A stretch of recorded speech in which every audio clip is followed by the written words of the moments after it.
السلام علیکم پاکستان، حمید نقیبی آپ کی خدمت میں حاضر ہے۔ تہران کے بیچوں بیچ سڑکوں پر ٹریفک رواں دواں تھی۔ ایرانی جنرل سکون سے اپنے بیڈ روم میں سو رہا تھا۔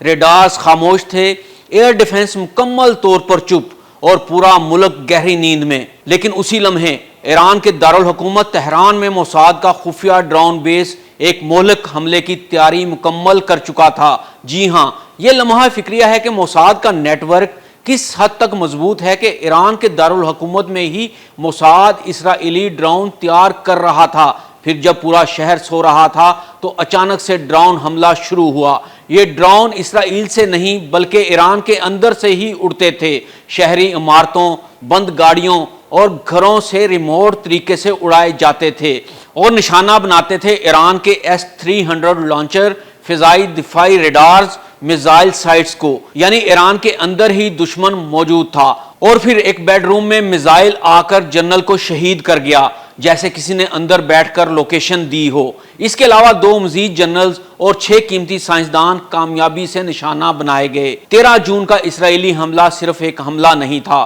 یہ ایران کی سیکیورٹی، انٹیلیجنس اور فضائی دفاع کی مکمل ناکامی کا اعلان تھا۔ اور اس کے پیچھے تھا موساد کا وہ نیٹ ورک جو برسوں سے ایران کے اندر کام کر رہا تھا، مگر ایران کو کانوں کان خبر نہ ہوئی۔ آج کی ویڈیو میں ہم پردہ اٹھائیں گے کئی بڑے رازوں سے اور ہم جاننے کی کوشش کریں گے کہ اسرائیلی حملہ اتنا مؤثر اور خاموش کیسے رہا۔ تہران کے قریب یہ خفیہ ڈرون بیس کس نے قائم کیا؟ ایران کی انٹیلیجنس یہ سب کچھ پکڑنے میں ناکام کیوں رہی؟ آخر ایرانی فضائی دفاع کیسے چند لمحوں میں تباہ ہو گیا؟ کیا ایران کے اپنے لوگ ہی غداری پر اتر آئے تھے؟ ایران کے جنوبی تہران کے قریب ایک عام سے رہائشی علاقے میں موساد اور IDF نے مل کر ایک خفیہ ڈرون بیس قائم کیا۔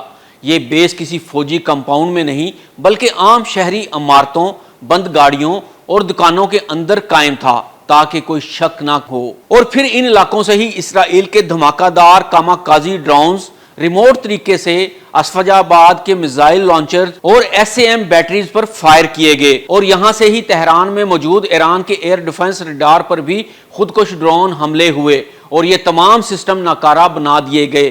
بس یہی وہ لمحہ تھا اور یہی موساد کا وہ خفیہ بیس تھا جس نے ایران کی فضائی دفاعی چھت کو مکمل طور پر تباہ کر کے رکھ دیا اور اسرائیل کو کھلا میدان دے دیا۔ یہ ڈرونز عام نہیں تھے، یہ خودکش ڈرونز تھے جو GPS گائیڈڈ طریقے سے حملہ کرتے تھے۔ ساتھ ہی سپائک میزائلز اور خاص تکنیک کے تحت ایسے میزائل بھی فائر کیے گئے جو بالکل اس کمرے میں جا کر لگے جہاں ایرانی جنرل سو رہا تھا۔ یہ حملے دمشق اور بغداد کے آپریشن کے ساتھ ہم آہنگ تھے تاکہ ایران ایک طرف متوجہ ہو اور موساد اپنا اصل وار تہران میں کرے۔ یہاں سوال یہ پیدا ہوتا ہے کہ ایران کی تو اپنی انٹیلیجنس بہت سٹرونگ ہے، تو پھر ایران کی خفیہ ایجنسی کو کیوں پتہ نہیں چلا کہ ان کے دارالحکومت میں ہی موساد کا بڑا بیس کیمپ بن چکا ہے؟ ایران کی انٹیلیجنس، MOIS، IRGC کا سیکیورٹی نیٹ ورک یا پاسداران سب بے خبر رہے کیونکہ یہ بیس مقامی ایرانیوں کے ذریعے چل رہا تھا جو مالی یا ڈیجیٹل طور پر موساد سے جڑے ہوئے تھے۔ جب بیس کی تصاویر سامنے آئی تو ایران کے انٹیلیجنس اہلکار بھی حیران رہ گئے، یہ سب ان کی ناک کے نیچے ہو رہا تھا۔ اب دیکھتے ہیں کہ ایران کے اندر سے ہونے والے اسرائیلی حملوں نے ایران کو کتنا نقصان پہنچایا۔ ایران کے 100 سے زائد دفاعی اہداف صرف 24 گھنٹوں میں متاثر ہوئے۔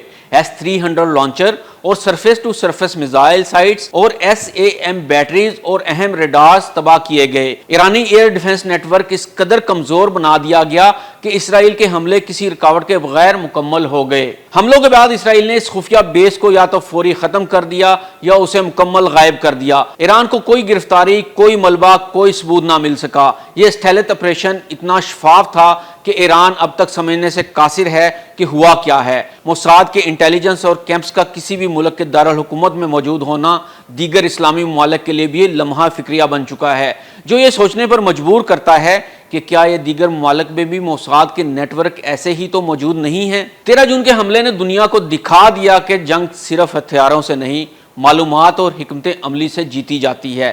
لیکن ایران نے تل ابیب پر جوابی حملہ کر کے اسرائیل کی تباہی پھیر دی ہے اور ابھی مزید بھی کارروائیاں جاری ہیں۔ اس بار اسرائیل کا پالا کسی ایماندار ملک سے پڑا ہے اور شنید ہے کہ ایران اسرائیل کے بخیے ادھیڑ کر رکھ دے گا، لیکن پھر بھی سوچنے کا مقام یہ ہے کہ موساد ایران کے کسی اور شہر میں تو کوئی نیٹ ورک نہیں چلا رہا؟ کیا ایران اب تک بیدار ہو چکا ہے یا موساد کا یہ نیٹ ورک ابھی بھی فعال ہے یا صرف ایک آغاز تھا بڑی جنگ کا؟